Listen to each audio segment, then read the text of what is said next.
You are watching Grace Television.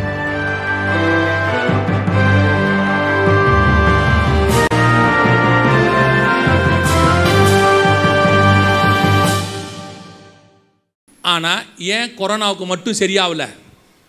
ஏன் கொரோனாவுக்கு மட்டும் நடக்கலை? இப்போ என்ன ஆயிடுச்சு? கேன்சர் சுகமாக இருக்குது. ஆமாம் இருக்குது, கேன்சர் சுகமாகி எத்தனையோ பேர் நம்ம சர்ச்சில் இருக்காங்க. எய்ட்ஸ் சுகமாக இருக்குது. மரித்தோர் சுகம் உயிரோடு கூட வந்திருக்கிறாங்க. இருக்குது, எத்தனையோ சாட்சி இருக்குது, நம்மக்கிட்ட இருக்குது. அது மட்டும் இல்லை, குழந்தை இல்லாதவங்க எத்தனையோ பேருக்கு குழந்தை இருந்திருக்குது. எத்தனையோ வியாதி மரித்து இன்னையோடு செத்துருவாங்கன்னு சொன்னவங்களும் உயிரோடு வந்திருக்கிறாங்க. ஆண்டவர் செஞ்சுருக்கிறார். எத்தனையோ ஸ்ட்ரெச்சஸில் வந்தவங்கள ஆண்டவர் என்ன பண்ணியிருக்காரு? நடக்க வச்சிருக்கிறாரு. வீல் சேரில் வந்தவங்கள நடக்க வச்சிருக்கிறாரு. எல்லாம் நடந்துச்சு. ஏன் கொரோனாவுக்கு மட்டும் நடக்கலை? அதான் கேள்வி. இன்னும் கம்பேர் பண்ணால், அந்த பெரிய வியாதிகளோட கம்பேர் பண்ணால் கொரோனா ஒன்றுமே கிடையாது. ஜஸ்ட் இஸ் அ வைரஸ், அவ்வளோதான். இப்போ கொரோனா இருக்கா இல்லையா? இருக்குது தானே, உலகத்தில் இருக்கா இல்லையா? ஏன் இப்போ நம்மளை ஒன்றும் செய்யலை? பில்கேட்ஸ் என்ன சொன்னார் தெரியுமா? அப்போ கொரோனா வந்தபோது அவர் மருந்து விற்றார். ஃபைசர் எல்லாம், ஸ்புட்னிக் இதெல்லாம் வந்துச்சு இல்லை, அதில் 3 மருந்து அவருது. அவர் சொன்ன வார்த்தை இன்னும் இருக்குது, போய் பாருங்கள். உலகத்தில் கடைசி மனுஷனுக்கு கொரோனா இருக்கிற வரைக்கும் இந்த வேக்சினை நீங்கள் போட்டுக்கிட்டே இருக்கணும்னாரு. இப்போ 30% மக்கள் வேக்சின் இன்னும் போடவே இல்லையா உலகத்தில், WHO ரிப்போர்ட் கொடுக்குது. ஆனால் கொரோனா இன்றைக்கி இல்லை, நம்மக்கிட்ட இல்லை. இருக்குது கொரோனா, நமக்கு வரல. ஏன் வரல? இப்போ நமக்கு கொரோனா பற்றின பயம் இல்லை. கொரோனா பற்றின பயம் நமக்கு போயிடுச்சு, வராதுன்னு. ஆனால் கொரோனா வந்தபோதே இந்த பயம் சபைக்கு இருந்திருக்கக்கூடாது. கொரோனா இல்லை, இதுக்கப்புறம் எத்தனையோ வரும். எல்லாம் வரும்போதும் உங்களுக்கு ஒரு விசுவாசம் இருக்கணும். இவைகள் எதுவும் என்னை சேதப்படுத்தாது, வாதை என் கூடாரத்தை அணுகாது. என் பக்கத்தில் 1000 பேர் விழுந்தாலும், என் வலது பக்கத்தில் 10,000 பேர் விழுந்தாலும் அது என்னை அணுகாது. சொல்கிறதெல்லாம் நல்லா தான் இருக்குது. சங்கீதம் படிக்கிறதுல பயங்கரமாக படிக்கிறது, பாடுற பாட்டெல்லாம் பயங்கரமாக பாடுறது. உங்களை மாதிரிலாம் பாட்டு பாடுறதுக்கு ஆளே இல்லை. சிங்க கேபியில் நான் கீடந்தேன் இருந்தீங்க. நான் ஒருத்தரை கேட்டேன், சிங்க கபில் நீ இருந்தியான்னு. அது கூட தான் 20 வருஷமாக இருக்கிறேன்னாரு. என்னைக்காவது சிங்க கபில் இருந்தீங்க? சரி, ஓகே, பிரச்சனையில் இருக்கிறோம். நாம் என்ன சொல்கிறோம்? இது எல்லாத்தையும் வரும்போது பாட்டோட சரி. நம்ம விசுவாசம் வெளிப்பட்டுச்சா? கொரோனா வரும்போது உலகத்தான் பயந்ததை விட நிறையா பயந்தது சர்ச்சு விசுவாசி தான். சோத்திரம் சோத்திரம் சோத்திரம், கதவை மூடுங்க. சோத்திரம் சோத்திரம் சோத்திரம், மாஸ்க் போடுங்க. சோத்திரம் சோத்திரம், வெளியே போனியா கையை கழுவு, நல்லா கழுவு, உள்ளே விடாத வச்சாரு. யார்? விசுவாசி. கேட்டால் ஞானம். அதுக்கு பேர் என்னது? ஞானம். நம்மெல்லாம் கர்த்தர் கொடுத்த ஞானத்தில் ரொம்ப கேர்ஃபுல்லாக. நீ கேர்ஃபுல்லாக இரு, ஃபியராக இருக்காத. பயங்கர ஃபியர். வீட்டுக்குள்ளே பாஸ்டரை விட மாட்டேன்ட்டீங்க. இதை விட மோசம் உலகத்தில் நீங்கள் கிடையாது. நீங்கள் தான் எல்லா நாள்லையும் பாஸ்டர் எங்கள் வீட்டுக்கு எப்போ வருவீங்கன்னு கேட்டீங்க. கொரோனா நேரத்தில் வரேன்னாருனா வராதான்ட்டான். பாஸ்டர் நீங்கள் ஃபோன்லேயே ஜோம் பண்ணுங்கள், உங்களுக்கு எல்லா வல்லமையும் இருக்குது, நான் ஸ்பீக்கர் போடுறேன், ஒரு வார்த்தை சொன்னால் போதும், நீங்கள் எங்கள் வீட்டு வருவதுக்கு நான் பாத்திரவான அல்ல, வீட்டு பக்கம் வந்துடாதான்ட்டான். யார்? பாஸ்டர் சொல்கிறான். அவர் சொல்கிறார், இல்லை பிரதர், உங்கள் வீட்டில் யாருக்கோ ஜுரம்னு கேள்வி, எனக்கு ஜுரம் வீடு என்ன நாசமாக போட்டு நீ மட்டும் என் வீட்டு பக்கம் வராதேங்கிறான். அப்படி பயம். என்ன காரணம்? கொரோனாவை நீங்கள் ஜெயிக்கணும்னா, கொரோனா மட்டும் இல்லை, எந்த வியாதியை நீங்கள் ஜெயிக்கணும்னா, அந்த வியாதிக்கு மேலே உங்களுக்கு அதிகாரம் இருக்கணும்னா உங்ககிட்ட ஒன்று இருக்கணும். என்ன இருக்கணும்? விசுவாசம்னு ஒன்று இருக்கணும். பைபிள் சொல்லுது, விசுவாசிக்கிறவர்களால் நடக்கிற அடையாளங்களாவன தான் வியாதியஸ்தர்கள் மேல் கரங்களை வைப்பீர்கள், அவர்கள் சொஸ்தமாவார்கள். அப்போ சபைக்குள்ள விசுவாசம்னு ஒன்று இருக்கணும்னா நீங்கள் என்ன கேட்டால் விசுவாசம் வரும்?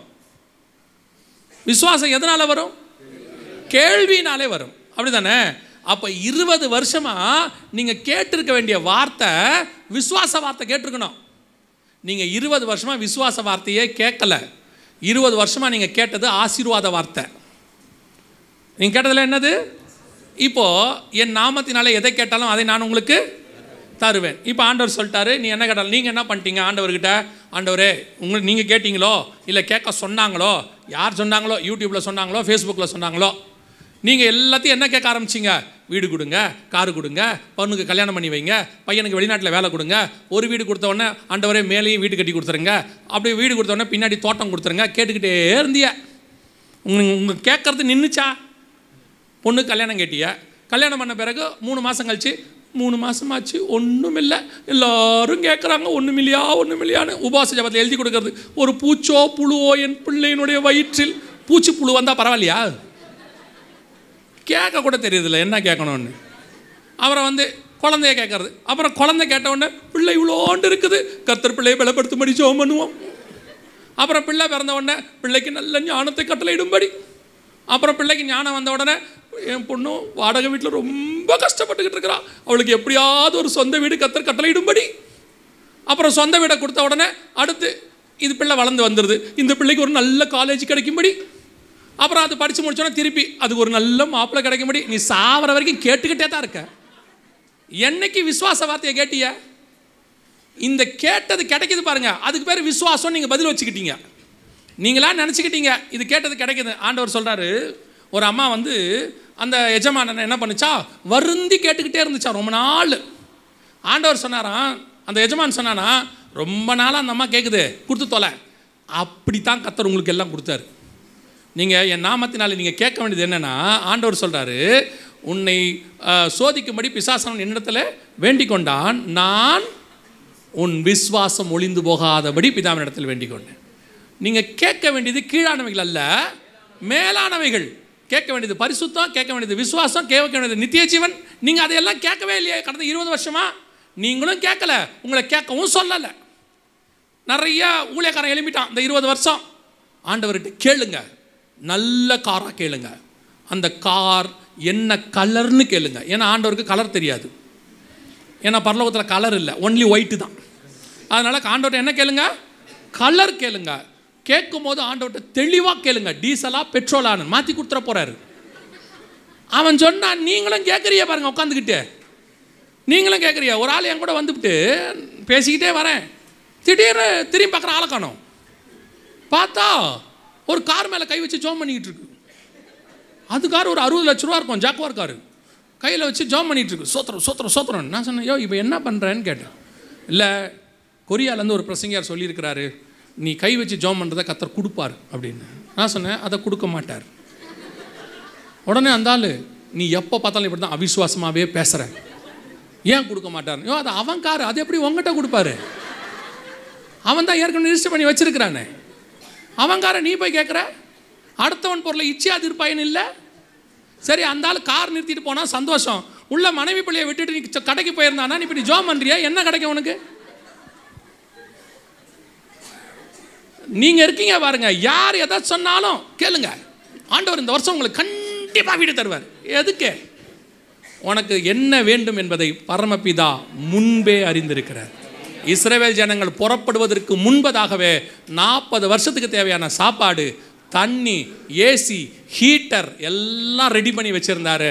போய் சேர்ற வரைக்கும் கொடுத்தாரு. 6 லட்சம் புருஷருக்கு சாப்பாடு போட்ட ஆண்டவர் 4 பேருக்கு அவங்க குடும்பத்துக்கு தரமாட்டாரா? தேவையான தரமாட்டாரா? எப்போ பாரு அழுவுறது. அதை வேற எழுதி வச்சுக்கிட்டு அழுவுறது. சும்மா அழுவுறது இல்லை, எழுதும் போது மறந்துருமாமா. எழுதி வச்சுட்டா, ஐயோ நீங்கள் சில ஆட்கள்லாம் வருதுனால ஆண்டவர் டென்ஷன் ஆவார் போல். இப்போ நான் இருந்தால் அப்படி தான் டென்ஷன் ஆவேன். பக்கத்தில் இருக்கிற தூதங்கிட்ட சொல்லுவேன், இது அழும் வரேன். இப்போ வந்து முழங்கால் போட்ட உடனே அவர் சொல்கிறாரு, எல்லா வித ஸ்தோத்திரத்தோட இது ஸ்தோத்திரமே பண்ணாது. கண்ணீர் இப்படி நின்றுக்கிட்டே இருக்கும்.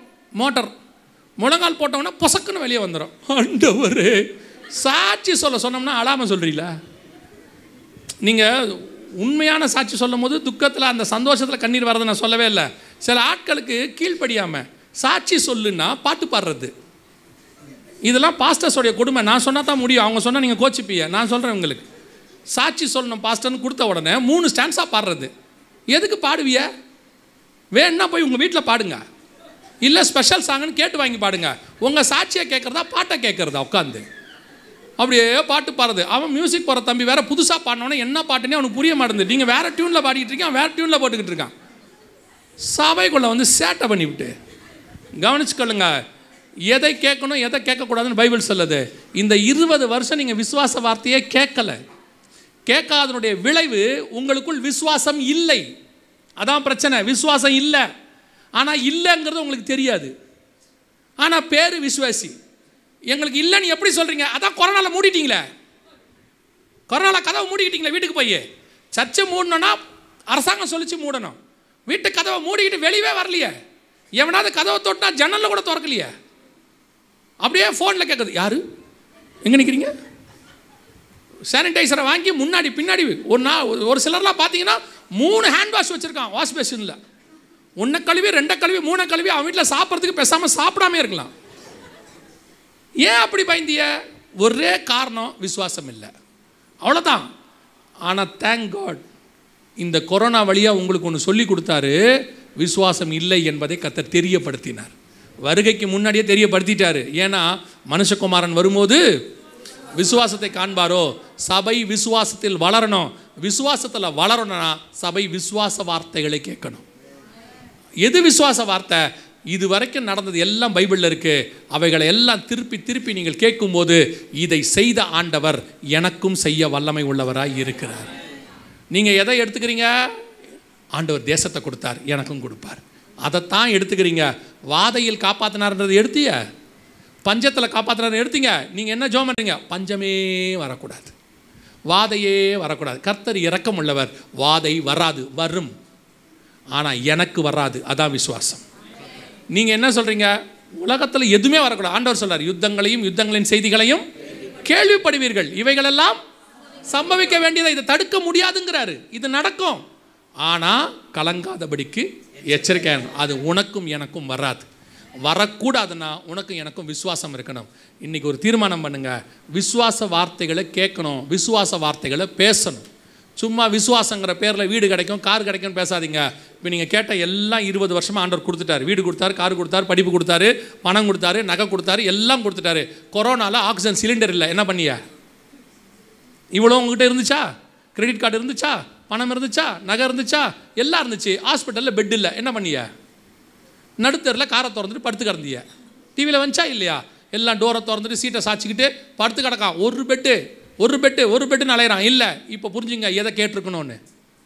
இப்போ நீங்கள் கேட்டிருக்கணும், எதை கேட்டிருக்கணும்? நீங்கள் கேட்ட சுகத்தை கேட்டிருக்கணும், பலத்தை கேட்டிருக்கணும், வாதை அணுகாதுன்னு கேட்டிருக்கணும். அப்படி கேட்டிருந்தால் அதையும் கொடுத்துருப்பார். கேட்காத ஐஸ்வர்யத்தையும் சேர்த்து கர்த்தர் கொடுத்துருப்பார். நீங்கள் கேட்டது இதை, அதனால பார்த்தாரு, எடுத்துக்கோ வச்சுக்கோ. இப்போ என்ன, இப்போ இளையகுமாரன் வந்து கேட்டான், ஆண்டவா அப்பா எனக்கு சொத்து கொடுப்பா, வச்சுக்க. அப்பா சொல்லலை, கொடுக்க மாட்டேன்னு. அவருக்கு தெரியும், மகனே ஒரு நாள் நீ பண்ணி திங்கிற தவுட்டன் என்ன பண்ணுவேன்? திம்ப. ஒரு நாள் நீ திரும்பி வருவேன்னு எனக்கு தெரியும், எடுத்துகிட்டு போடான்னாரு.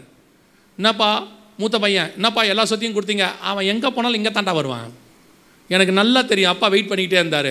அதுதான் கொரோனாவில் உங்களுக்கு நடந்துச்சு கடந்த 20 வருஷமாக. வெறும் பண்ணி தவிட தான் தின்னிய. கோச்சிக்கிட்டீங்களா? கோச்சிக்குங்க, எனக்கு என்ன, இன்னும் அரை மணி நேரம் தான் இருக்குது, ஓடி போயிடுவேன். எனக்கு ஒன்றும் பிரச்சனையே கிடையாது. எல்லாம் 20 வருஷமாக பண்ணி தவிடு ஆசீர்வாதம். இளையகுமாரன் வாங்கின மாதிரி வாங்கி தின்னிய எல்லாத்தையும். இப்போ எல்லாம் போய் கொரோனாவில் ஒன்றும் போய் எங்கள் அப்பா வீட்டில் இருந்திருந்தா எவ்வளோ நல்லா இருந்திருக்கான். கடைசியில் காப்பாற்றுனது கர்த்தர் தான் காப்பாற்றினார், வேறு எவனும் காப்பாற்றலை. பணக்காரன் செத்து போனால், இங்கிலாந்து பிரதமர் வீட்டு ஜான்சன் வீட்டுக்கு கொரோனா போச்சு, புதின் வீட்டோடையதான பர்சனல் செக்ரட்டரிக்குள்ளே கொரோனா போச்சு, அமெரிக்க ஜனாதிபதி ஜோ பைடன் கிட்ட வந்துச்சு. ஆனால் உனக்கும் எனக்கும் வரவில்லை. அதுக்கு காரணம், நான் தகப்பன் வீட்டில் இருந்ததுனால எனக்கு அது வரல. நம்ம ஒன்றும் பெரிய ஹைஜீனிக்கான ஆள்லாம் கிடையாது. ஸ்பெயின் நாட்டு இளவரசிக்கு கொரோனா வந்துச்சு. ஸ்பெயின் நாட்டு இளவரசியை விட நீங்கள் நானும் பாதுகாப்பாக இருந்தோம். அவ்வளோ பாதுகாப்பு நம்ம இருந்த பாதுகாப்பில் நீங்கள் ஒரு மாஸ்க் போட்டிங்களா ப்ளூ கலரில், அது மாஸ்கே கிடையாது தெரியுமா உங்களுக்கு? நம்ம அதை மாஸ்க்கு நினச்சிருந்தோம்ல, அது ஒரு காடா துணி. அதில் கொரோனா உள்ளே யூட்டர்ன் போட்டு வெளியெல்லாம் போயிடும் தெரியுமா உங்களுக்கு? நம்ம சாட்டிஸ்ஃபை. அது வேற எலாஸ்டிக் பிஞ்சிரும், நம்மால் முடிச்சு போட்டிருப்பான். இது பத்தாததுக்கு நம்மால் எவ்வளோ சேஃப்டி பேருங்க. பாதி பேருக்கு மாஸ்கை தாடியாக தான் போட்டிருந்தான், அப்படி இடத்துக்கு கீழே தான் விட்டுருப்பான். போலீஸை பார்த்தா தூக்கி மேலே போடுவான். இதுக்கு நடுவுலையும் கர்த்தர் நம்மளை காப்பாற்றி இருக்கிறார்னா அதற்கு காரணம் மாஸ்க் அல்ல, கர்த்தருடைய கிருபை மட்டும் நம்மளை காப்பாத்துச்சு. இப்போவும் நீங்கள் புரிஞ்சிக்க வேண்டியது என்னன்னா, இப்போவும் சொல்கிறேன், உங்கள் பணம், ஆஸ்தி, சம்பாத்தியம், வீடு, வாசல், பட்டம், பதவி, படிப்பு ஆபத்து காலத்தில் உதவாது. ஆபத்து காலத்தில் கர்த்தரை நோக்கி கூப்பிடு, அதுதான் உதவும். இது எதுக்கு இப்போ சொல்கிற ஆண்டவர் தெரியுமா? எதுக்குங்க முடிஞ்சு போனதை பற்றி சொல்கிறீங்க? முடிஞ்சு போனது ட்ரெய்லர், இனிதான் மெயின் விஷயமே வருது, இனிதான் முக்கியமான விஷயமே வருது. இப்போவும் கர்த்தர் சபையை ஆயத்தப்படுத்துகிறார். இனிமேட்டாவது விசுவாச வார்த்தைக்கு வாங்க. போதுமான ஆசீர்வாதத்தை கர்த்தர் கொடுத்துருக்கிறார். நீங்களும் நானும் காசா மக்களை விட நல்ல நிலைமையில் தான் இருக்கிறோம். நீங்களும் நானும் சூடான் மக்களை விட நல்ல நிலைமையில் தான் இருக்கிறோம். உலகத்தில் இருக்கிற எத்தனையோ ஜனங்களை பார்க்கிலும் கர்த்தர் நம்மை நன்றாகத்தான் வைத்திருக்கிறார். போதும் என்ற மனதுடன் கூடிய தெய்வ பக்தியே மிகுந்த ஆதாயம். அல்லேலூயா. நான் இந்த இயேசுவை ஏற்றுக்கொண்டு 33 வருஷம் ஆகுது. இந்த 33 வருஷத்தில் நான் உங்களுக்கு சொல்கிறேன், என் தேவைகள் அத்தனையும் பரலோகம் சந்திச்சிருக்கு. ஒரு நாளும் கர்த்தர் என்னை கைவிடவே இல்லை. என் தகப்பனை பற்றி எனக்கு தெரியும். நான் தைரியமாக சொல்கிறேன், என்னை நடத்தின என் தகப்பன் உங்களையும் நடத்த வல்லமை உள்ளவராக இருக்கிறார். தயவு செய்து இதுக்கு பின்னாடி ஓடாதீங்க. இதெல்லாம் தானாக வரும். இப்போ நீங்கள் வளர வேண்டியது விசுவாச வார்த்தை. விசுவாச வார்த்தைகளை கேளுங்க. எனக்கு ரொம்ப சந்தோஷம். நான் இப்படி சொல்கிறேன், அவரை வச்சுக்கிட்டு சொல்கிறேன்ல. பில்லி பாஸ்டர் எனக்கு ஒரு 15 வருஷமாக தெரியும். ஆனால் இந்த 2 வருஷமாய் நான் அவரை பார்ப்பதற்கு, குறிப்பாக இந்த ட்ரிப்பை நான் பார்க்கும் பொழுது, அவர் வாயிலிருந்து புறப்படுகிற அத்தனை வார்த்தைகளுமே வேறு விதமாக இருக்குது. இந்த மாற்றம் ஒவ்வொருத்தருக்குள்ளேயும் வர வேண்டும் என்று நான் விரும்புகிறேன்.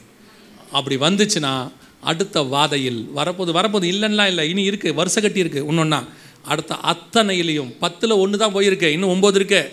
அத்தனையிலையும் கர்த்தர் நம்மை அணுகாதபடி பாதுகாக்க வல்லமை உள்ளவராக இருக்கிறார். அல்லேலூயா. இப்போ இந்த காலகட்டத்தில் இது நடந்து முடிஞ்சிருச்சு. அது நடக்கும்போது ஆண்டவர் இன்னொரு காரியத்தையும் சொன்னார். என்ன அப்படின்னு கேட்டால், உச்சத்தில் கொரோனா இருக்கும்போது அடுத்த ஒரு சம்பவம் நடக்கும்னாரு. அது இப்போ நடந்துக்கிட்டே இருக்குது. இதை பற்றி உங்கள்கிட்ட சொல்லியிருக்கிறேன். இருந்தாலும் ஒரு விஷயத்தை நான் சொல்ல விரும்புகிறேன். 6ஆம் அதிகாரம் 5-6 வசனங்களை வாசி. அவர் 3ஆம் முத்திரையை உடைத்த போது 3ஆம் ஜீவனானது, நீ வந்து பார் என்று சொல்ல கேட்டேன். நான் பார்த்தபோது இதோ ஒரு கருப்பு குதிரையை கண்டேன். அதன் மேல் ஏறி இருந்தவன் ஒரு தராசை தன் கையில் பிடித்திருந்தான். அப்பொழுது ஒரு பணத்துக்கு 1 படி கோதுமை என்றும் ஒரு பணத்துக்கு 3 படி வார்கோதுமை என்றும் எண்ணெயையும் திராட்சரசத்தையும் சேதப்படுத்தாதே என்றும் 4 ஜீவன்களின் மத்தியில் இருக்கிற உண்டான சத்தத்தை கேட்டேன். இது உணவு பஞ்சத்தை பற்றி. இந்த உணவு பஞ்சம் ஆரம்பிக்கும்னு அந்த இடத்துல இருக்குது. நல்லா பாருங்கள், எவ்வளோ வரிசையாக இருக்குது பாருங்கள். ஃபஸ்ட்டு ஆன்டிகிரைஸ்ட் கிங்டம்கான ஆயத்த பணி. அது முடியும் போது ஒரு கொள்ளை நோய். இந்த கொள்ளை நோய் பஞ்சம்லாம் இயேசு மத்திய 24 சொல்லியிருக்கார் வரும்னு. அது எப்படி வருங்கிறதுக்கான விளக்கம் தான் இங்கே இருக்கு. இப்போ அடுத்து பஞ்சம் வருன்றார். இதுக்கு என்ன அடையாளம்னு கேட்டிங்கன்னா, 1 பணத்துக்கு 1 படி கோதுமையும் 1 பணத்துக்கு 3 படி வார்கோதுமை. கரெக்டாக 2023 கொரோனா அந்த குவாரண்டைன் முடிவடையுது உலகம் ஃபுல்லாக. நீங்கள் போய் பாருங்கள், WHO ரிப்போர்ட்டில் இருக்கும். என்ன சொல்லுதுன்னு கேட்டிங்கன்னா, கொரோனாவுடைய எமர்ஜென்சி அப்படின்னு கேட்டால் 3 வருஷம். 2019 டிசம்பர்லேருந்து 2023 மே வரைக்கும் எமர்ஜென்சியாக அவங்க வச்சு அனௌன்ஸ் பண்ணியிருந்தாங்க. கனடாலலாம் 2023 மேவோட தான் எல்லாத்தையும் ஓப்பன் பண்ணாங்க. ஸோ அந்த 3.5 வருஷம் முடியும் போது இங்கே யூஎன்லேருந்து ஒரு வீடியோ வெளியிட்டாங்க. நல்லா கவனிங்க, இது யூஎன் வெளியிட்ட வீடியோ. ஜெர்மன் தலைநகர் பெர்லினில் பணக்கார மற்றும் வளரும் நாடுகளைச் சேர்ந்த அதிகாரிகள் பங்கேற்ற கூட்டம் நடந்தது. இந்த கூட்டத்தில் கலந்து கொண்டு பேசிய ஐநா பொதுச் செயலாளர் அன்டோனியோ குட்டரஸ், பருவநிலை மாற்றம், கொரோனா ஆகியவை முன்னெப்போதும் இல்லாத அளவிற்கு பட்டினி பிரச்சினையை உருவாக்கின என தெரிவித்தார். உணவு கிடைக்காத பிரச்சினை உலக அளவில் உணவு தட்டுப்பாடாக மாறும் என்றும், உணவு தட்டுப்பாட்டால் உலகம் பேரழிவை சந்திக்கும் எனவும் எச்சரித்தார். இது ஐநா கொடுத்தது. இது 2023 கொடுத்துட்டாங்க. இந்த உணவு தட்டுப்பாடு அப்பத்திலேருந்து ஆரம்பித்து கொஞ்சம் கொஞ்சமாக இதெல்லாம் ஒவ்வொரு உணவு தட்டுப்பாட்டினுடைய மிக முக்கியமான விஷயம். 2022 உணவு பஞ்சம் ஸ்ரீலங்காவில் ஆரம்பிச்சிச்சு. ஸ்ரீலங்காவே திவாலாச்சு. இப்படி ஒவ்வொன்றாக உணவு பஞ்சத்தில் போக போக போக போக உச்சத்துக்கு போக தொடங்குச்சு.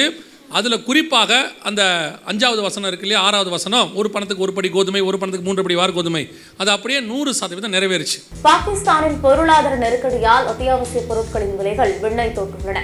குறிப்பாக பாகிஸ்தான் மக்கள் உணவின் முக்கிய அங்கமான கோதுமைக்கு கடுமையான தட்டுப்பாடு ஏற்பட்டுள்ளது. 1 கிலோ கோதுமை மாவு 1500 ரூபாய் வரை விற்கப்படுகிறது. இது 2023. அப்பத்திலிருந்து உணவு பஞ்சம் உச்சத்துக்கு போய் இன்னைக்கு உணவு பஞ்சம் உச்சத்தில் இருக்கு. என்ன ஒரே ஒரு கிருபை, கொரோனாவில் எப்படி நம்மளை பாதுகாத்தாரோ அதே தேவன் இப்போவும் இவ்வளோ விலைவாசி ஏறின பிறகும், பெட்ரோல் 100 ரூபாய்க்கு போயிடுச்சு, அரிசி 60-70 ரூபாய்க்கு போயிடுச்சு, அத்தனையும் விலை ஏறிடுச்சு, டபுள் மடங்கு 100% ஏறிடுச்சு. இதுக்கு நடுவிலையும் உங்களையும் என்னையும் வாங்கும்படி கர்த்தர் கரங்களை பலப்படுத்தி இருக்கிறார். அல்லேலூயா. நான் எப்பவும் சொல்லுவேன், உங்களுக்கும் எனக்கும் விலைவாசி தனிப்பட்ட முறையில் இறங்காது. இப்போ நீங்கள் போய் ஒரு பெட்ரோல் பங்குக்கு போன உடனே உங்களை பார்த்தோன்னே அங்கே பெட்ரோல் போடுறவர், நீங்கள் நீதிமானாக இருக்கிறீர்கள், உங்கள் முகத்தில் ஒரு ஒளிவட்டம் தெரிகிறது, நீங்கள் கர்த்தருடைய பிள்ளை, உங்களுக்கு பெட்ரோல் 80 ரூபான்னு சொல்லவே மாட்டார். இன்னும் சொல்லப்போனால் நம்மளை பார்த்தோன்னா 2 ரூபா எக்ஸ்ட்ரா கேட்பாங்க. என்ன காரணம்னா, நம்மக்கிட்ட ஒரு பெரிய ஸ்பெஷாலிட்டி, காசு இல்லாட்டியும் பாட்டு பாடுவோம். நம்ம வாயில் இந்த பாட்டு வந்துக்கிட்டே இருக்குமா, நம்ம சோகமாக இருந்தாலும் சங்கீதம் தானே பாடுவோம், இப்படி பாடிக்கிட்டே போவோமா. அவர் என்ன நினச்சிக்கிறாருன்னா, எவ்வளோ சந்தோஷமாக இருந்தாலும் பாடுவான் பாரு. இல்லை, இப்போ நம்ம பைக்கில் போயிட்டே இருக்கும்போது நமக்கு வேறு வழி தெரில, சோகமாக இருக்குது, நம்ம பாடுற பாட்டு வேறு பாட்டு, என்று மாறும் எந்த துயரம்னு தான் பாடிட்டு போவோம். ஆனால் அவர் என்ன நினச்சிக்கிறாரு, கூட பைக்கில் பின்னாடி வரவர், பக்கத்தில் வரவர் எவ்வளோ சந்தோஷமாக பாடிட்டு போகிறோம், நம்மளாம் எவ்வளோ டென்ஷனாக இருக்கும். இது எனக்கே நடந்துச்சு. நான் சோகத்தில் பாடுறேன், என் ஃப்ரெண்டு ஒருத்தன் கேட்குறான், எவ்வளோ ஜாலியாக இருக்கிற நீ அப்படிங்கிறான். அப்போ நடக்கும். அப்போ நம்மளை எவனும் என்ன செய்ய போகிறதில்ல, 10 பைசா குறைக்க போகிறதே இல்லை. நீங்கள் போய் கடன் கேட்டு பாருங்களேன், யாரையாவது நம்மளை பார்த்தா கேட்பாங்க, யார் நீங்கள் கடன் எங்ககிட்ட போங்க சார் அப்படிம்பா. நம்ம முகத்தில் அப்படி ஒன்று வச்சுருக்காரு ஆண்டவர். அவருடைய பிரகாசம், அவருடைய சந்தோஷம் இதெல்லாம் வச்சுருக்காரா. அதனால் நம்ம ஒரு பையிலும் 10 பைசா கொடுக்க போகிறதும் இல்லை, குறைக்க போகிறதும் இல்லை. யோசித்து பாருங்கள், கிறிஸ்தவங்க ஆனால் சலுகையாக கிடையாதுன்ட்டாங்க. கவர்மெண்ட்டில் என்ன சொல்லிட்டாங்க, நீங்கள் மதம் மாதிரி கிறிஸ்தவங்கள் ஆகிட்டிங்கன்னா நமக்கு என்ன கிடையாதான். இப்போ உங்களுக்கு எனக்கு தெரியாதது அவர் கவர்மெண்ட்டுக்கு தெரிஞ்சிருக்குது. என்னென்னா, இந்த பயல்களுக்கு சலுகையே தேவையில்லை, உங்களுக்கு கொடுக்கறதுக்கு தேவன் ஒருத்தர் இருக்கிறாரு, இவங்களுக்கு எதுக்கிட்ட சலுகைன்ற அவன் முடிவு பண்ணிட்டான். இப்போ நம்ம என்ன சொல்லிட்டு இருக்கிறோம், கவர்மெண்ட் எங்களை வஞ்சிக்குது. கவர்மெண்ட்டுக்கு நல்லா தெரியுது, இந்த பசங்களுக்கு இனி நம்ம சலுகை கொடுக்க வேண்டிய அவசியம் இல்லை, இவன் ஏசுக்கிட்ட போயிட்டான், அவரே எல்லாத்தையும் பார்த்து பாருன்னு அவன் முடிவு பண்ணிட்டான். அதனால் நமக்கு எவனும் சலுகை கொடுக்க போகிறதே இல்லை. ஆனால் கர்த்தர் ஒன்று செய்வார், நீ என்ன வேணாலும் விலைவாசி ஏற்று, அது எங்கே வேணாலும் உச்சத்துக்கு போகட்டும், கழுகு தலை ஒரு படம் இவ்வளோத்துக்கு விற்கட்டும், எங்களுக்கு கவலை இல்லை. எங்களை போஷிக்கிறதுக்கு காக்காவை கர்த்தர் வச்சிருக்கிறார். அது வரும், அது எங்கிருந்தாவது வரும். எப்படி எப்படிங்க தெரியும், அதெல்லாம் தெரியாது, வரும். இது கர்த்தரை தேடுகிறவர்களுக்கோ ஒரு நன்மையும் குறைவு படாது. அதெல்லாம் எப்படி படாதுன்னா தெரியாது. நம்ம மேட்டுப்பாளையம் பக்கத்தில் ஒரு ஊழியக்காரர் நல்ல ஊழியம் பண்ணுவார். பார்த்தா கொரோனா பீரியடில் அவருக்கு எல்லாம் கையில் உள்ளதெல்லாம் செலவாகிருச்சு. அன்றைக்கி நைட்டு வரைக்கும் தான் சாப்பாடு இருக்குது. மனைவி சொல்கிறாங்க, எப்பா சாப்பாடு நாளைக்கு காலையில் அரிசியெல்லாம் இல்லை, பிள்ளைகளுக்கும் இல்லை. அவர் சொல்கிறார், ஜோம் பண்ணுவோம்மா கத்தர் பார்த்து பாருமான்ட்டு நல்லா நிம்மதியாக படுத்து தூங்கிட்டார். காலையில் 6 மணிக்கு ஒரு மனுஷன் கதவு தட்டுறாரு. தட்டுறது யாருன்னு கேட்டிங்கன்னா, மேட்டுப்பாளையத்திலே இருக்கிற கோடீஸ்வரன், கிறிஸ்தவர், ஆனால் ஆண்டவர் ஏற்றுக்கொண்டவர். கதவை தட்டுறார். தட்டி சொல்கிறாரு, ஆண்டவர் உங்கள்கிட்ட இது கொடுக்க சொன்னார், 1 மாதத்துக்கு தேவையான மளிகை சாமான். இவர் கேட்டிருக்கிறாரு, இன்னையா நீங்கள் வந்திருக்கீங்க, இங்கே கொடுக்குறீங்க, என்ன விஷயம்? நேற்று நைட்லேருந்து ஆண்டவர் என்னை தூங்கவே விடலை, என் பையன் சாப்பாடு இல்லாமல் இருக்கான், போ எடுத்துகிட்டு போன்னு நைட்டே சாமானை வாங்கி வச்சுட்டு காலங்காத்தால் 6 மணிக்கெலாம் எழுந்திரிச்சு வந்து கதவை தட்டியிருக்கிறாரு. அந்த தேவனைத்தான் நீங்களும் நானும் ஆராதிக்கிறோம். அவர் நேபுகாத் நேச்சாரின் சொப்பனத்தில் மட்டும் பேச மாட்டார், இன்றைக்கும் நிறைய பேரோட சொப்பனத்தில் பேசிக்கிட்டு தான் இருக்கிறாரு. நான் சொல்லுவேன், இப்போ சர்ச் இருக்குது, இப்போ நீங்களாம் விசுவாசியாக இருக்கிறீங்க, பாஸ்டர் இருக்காங்க. பொதுவாக நான் எவாஞ்சலிஸ்ட்டாக சொல்கிறேன் இல்லையா. அப்போது ஒரு லாக்டவுன் போட்டாச்சு, 6 மாதம் லாக்டவுன் போட்டாச்சுன்னா உடனே பார்த்தீங்கன்னா சர்ச் இல்லாத காரணத்தினால எனக்கெல்லாம் மீட்டிங் சர்ச்சில் கூப்பிட்டா தான் உண்டு. யாராவது கூப்பிட்டா தான், அதுவும் என்னெல்லாம் கூப்பிட்றதே கஷ்டம். இந்த ஆளெல்லாம் கூப்பிட்டா எப்படி சிரிக்கிறார் பாருங்க. என்னெல்லாம் ஒரு தடவைக்கு 2 தடவை கூப்பிட்றதே பெரிய விஷயம். அதனால் சர்ச்சு திறந்தால் தான் எனக்கு மீட்டிங், ஓப்பன் மீட்டிங்லாம் கிடையாது. அந்த நேரத்தில் லாக்டவுன் திடீர்னு போட்டாங்க, 6 மாதம் மூடியாச்சு, என்ன பண்ணுறதுனே தெரில. ஆனால் கவலையும் வரல. ஆண்டவர் ஒன்று மட்டும் சொல்கிறார், நான் பார்த்துக்கிறேங்கிறார். திடீர்னு 6 மாதம் மூடிவிட்டாங்க சர்ச்செல்லாம். நம்மளை யார் கூப்பிட்டு காசு கொடுப்பா, அதுவும் நம்மளை கொடுப்பாங்களா இருக்கு, நம்ம பேசின பேச்சுக்கு கன்ஃபார்மாக கொடுக்க மாட்டாங்க. அப்போது திடீர்னு பார்த்தா லாக்டவுன் போட்ட மறுநாள்லேருந்து எலியாவுக்கு காலையும் மாலையும் காக்கா வந்த மாதிரி எனக்கு காலையிலையும் சாயங்காலமும் ஆஃபரிங் அக்கௌண்ட்டில் விழுந்துக்கிட்டே இருக்குது. என் ஆஃபரிங் என் அக்கௌண்ட்டை நான் எங்கேயும் கொடுத்ததும் இல்லை, ஒரு இடத்துலையும் நாங்கள் போட்டதும் இல்லை. ஆஃபீஸுக்கு ஃபோன் பண்ணுறாங்க, அக்கௌண்ட் நம்பர் கேட்குறாங்க, போடுறாங்க, போட்டுகிட்டே இருக்காங்க. ஒரு வீடியோவில் நாங்கள் சொல்லியிருக்கிறோம், எங்களுக்கு போதும் இந்த மாதம் அவ்வளோ வந்துருச்சுன்னு. அவ்வளோ போடுறாங்க, போட்டுக்கிட்டே இருக்காங்க, வந்துகிட்டே இருக்குது. கிட்டத்தட்ட 5 மாதம் நான் வீட்டில் உட்காந்துருந்த 5 மாதமும். இப்போ எனக்கு என்ன தோணுச்சு, கொரோனா எக்ஸ்டெண்ட் ஆனால் நல்லா தான் இருக்கும் போல். ஏன் இது எவ்வளோ வசதியாக இருக்குது. இப்போ நம்ம ஒரு மீட்டிங்க்கு வரணும்னா பில்லி பாஸ்டர் சொன்ன மாதிரி தான், வந்துட்டு போகிறதுங்கிறது கொஞ்சம் கஷ்டமான விஷயந்தான். நான் ஒரு நாள் ஆண்டவரை கேட்டேன், ஆண்டவரே மீட்டிங் போயிட்டுக்கு வர்றதில் கஷ்டமாக இருக்குது. ஆண்டவர் கேட்டார், அவன் கப்பலில் 13 நாள் உடஞ்சி கடல் மேலே இருந்தால் உனக்கு இனோவாவில் போயிட்டு வரதுக்கு கஷ்டமாக இருக்குதானாரு. சோத்திரம் பிரைஸ் தலாட். இதுக்கு மேலே பேசினோம்னா இனோவா பிடிங்கிடுவார், எதுக்கு வம்பு அப்படின்னு சொல். ஆண்டவர் நம்மளை நல்லா தான் வச்சுருக்காரு, நமக்கு தான் சொகுசு கேட்கும்ல, அப்பப்போ மாம்சம் தானே. அப்போது 6 மாதம் 5 மாதம் இப்படியே போனோன்னே சந்தோஷமாயிருச்சு. ஓகே, காலையும் மாலையும் வந்துக்கிட்டு இருக்கு, சோத்திரத்தோடு சாப்பிட்டோம், வீடியோ போட்டோம், படுத்தோம், தூங்கினோம். பிரைஸ் தலாட். ஆண்டவர் கதவை திறந்துட்டார், மகனே இதுக்கு மேலே இருந்தால் நீ சோம்பேறி ஆயிடுவே, திருப்பி ஓடு. அப்போ ஆண்டவர் எனக்கு சொன்னது, நீ ஓடுகிறதுனாலே பிழைக்கிறாய் என்று நினைக்காத, உன்னை உட்கார வச்சு சாப்பாடு போடவும் என்னால் முடியும், ஓட வச்சு சாப்பாடு போடவும் என்னால் முடியும், நீ பிழைக்கிறது என்னாலேன்றான். நான் அந்த தேவன் இன்றைக்கும் எனக்கு சொல்லியிருக்கிறாரு, நம்மை போஷிக்கிற ஒருவர் மேலே ஒருத்தருக்கிறார். அவர் தேசத்திலும் ஆசீர்வதித்து விளைச்சலின் மூலமாக ஆசீர்வதிப்பார். விளையாத வனாந்தரமாக இருந்தாலும் மன்னாவை கொடுத்து கர்த்தர் ஆசீர்வதிப்பார். அவரால் ஆசீர்வதிக்க முடியும் எங்கே வேணாலும். அப்போது இந்த பஞ்சகாலம் உச்சத்துக்கு போகுது, இன்னும் போகும். இப்போவும் சொல்கிறேன், 3ஆம் உலக யுத்தம் தொடங்க போது, அதை அடுத்து நம்ம பார்த்து முடிக்க போகிறோம். அந்த நிலைமையில் பஞ்சம் இன்னும் உச்சத்துக்கு போகும். கலங்காதிருங்கள். உங்களை போஷிக்கிறது அரசாங்கமோ உங்கள் உழைப்போ உங்கள் சேமிப்போ அல்ல, உங்களை போஷிக்கிறவர் கர்த்தர். அவர் உங்களை எப்படியும் போஷிப்பார். நீ விசுவாசித்தால் தேவனுடைய மகிமையை காண்பார். ஆண்டவர் எனக்கு சொல்லி கொடுத்தாரு, போய் கேரித்தாற்றங்கரையில் இருன்னா இரு, அங்கே காக்கா கட்டளையிடுவேன்.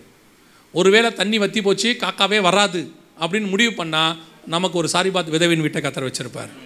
அங்கே போனால் மாவும் எண்ணெயும் குறைவுபடாது. ஒருவேளை காக்கா பறக்க முடியாத வனாந்தரம், சாரிபாத் விதவையின் வீடு இல்லாத நீ வனாந்தரத்துக்கு சூரச் செடிக்கு கீழே போனாலும் சரி, பரலோகத்திலிருந்து தூதனை அனுப்பி சாப்பாடை கொடுத்து உன்னை நடத்துவதற்கு கத்தர் வல்லமை உள்ளவராக இருக்கிறார்.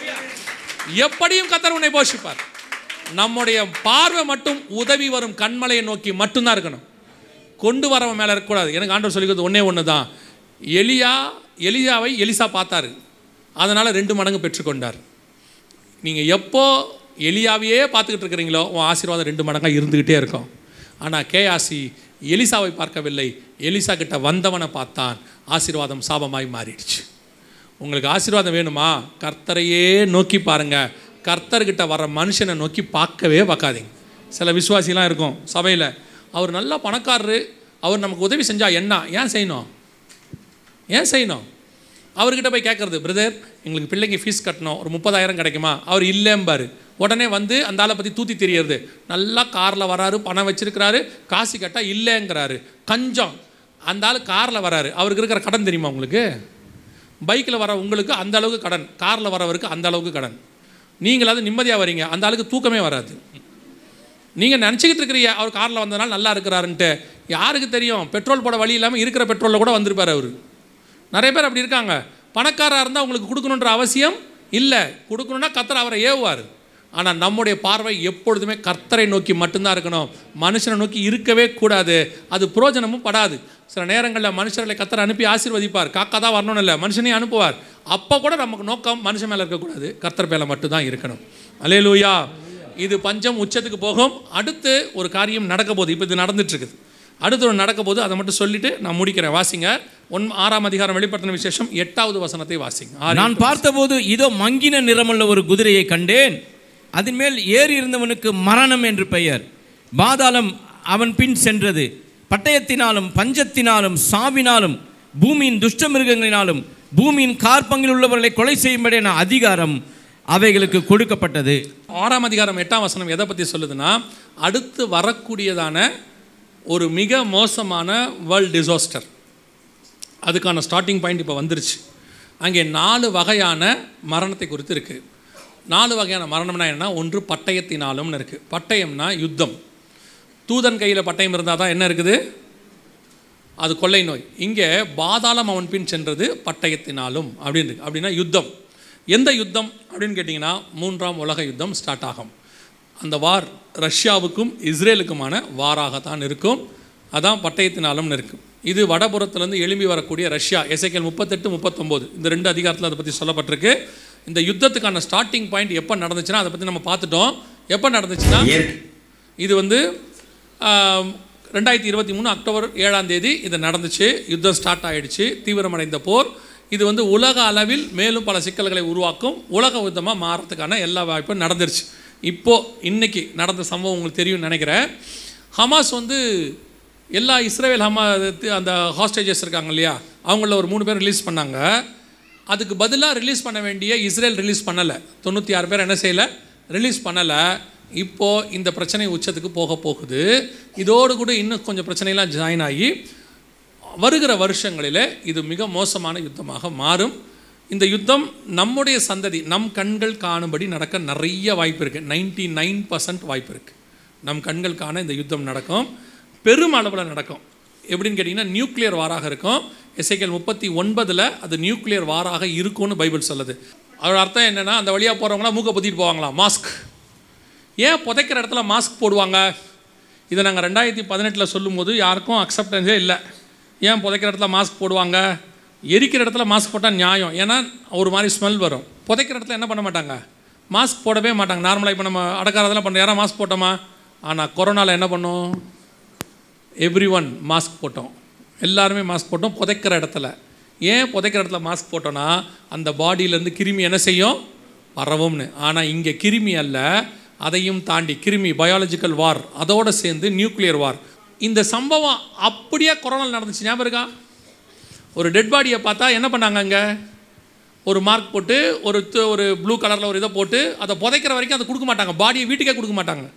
ஆமோன் கோகின் பள்ளத்தாக்கில் புதைக்கிற அளவு அது மேலே என்ன பண்ணுவாங்களா ஆனால் இந்த தடவை பாடி இப்போ வரப்போகிறது எலும்பு. ஒரு எலும்பை கண்டா கூட, காரணம் என்னென்னா எலும்பிலிருந்து நியூக்ளியர் ரேஸ் வெளியே வந்துக்கிட்டே இருக்கும். நியூக்ளியர் ரேஸ் என்ன செய்யும், வரும். எசேக்கியேல் 39 இருக்குது. இதெல்லாம் 2500 வருஷத்துக்கு முன்னாடி பைபிளில் உள்ள சம்பவம். ஏதோ இன்றைக்கி நேற்று எழுத நினைக்காதீங்க. புதைக்கிறவன் மாஸ்க் போட்டுக்கிட்டு புதைப்பா, புதைக்கிற எலும்பு ஒன்று பார்த்தாலும் புதைக்கிற வரைக்கும் அதை என்ன செய்ய மாட்டாங்களாம், மாஸ்க் போட்டு புதைக்கிற வரைக்கும் விட மாட்டாங்களாம். புதைக்கும் அளவும் அப்படின்னா இது நியூக்ளியர் வாரோடைய மிக முக்கியமான அடையாளம். சகரியாவின் புஸ்தகம் 14ஆம் அதிகாரம், சகரியாவின் புஸ்தகம் 14ஆம் அதிகாரம் 12வது வசனத்தை வாசி. கர்த்தர் எருசலேமுக்கு விரோதமாக, இப்போ நடக்க போகிறது எருசலேமுக்கு விரோதமான வாதை, யுத்தம்.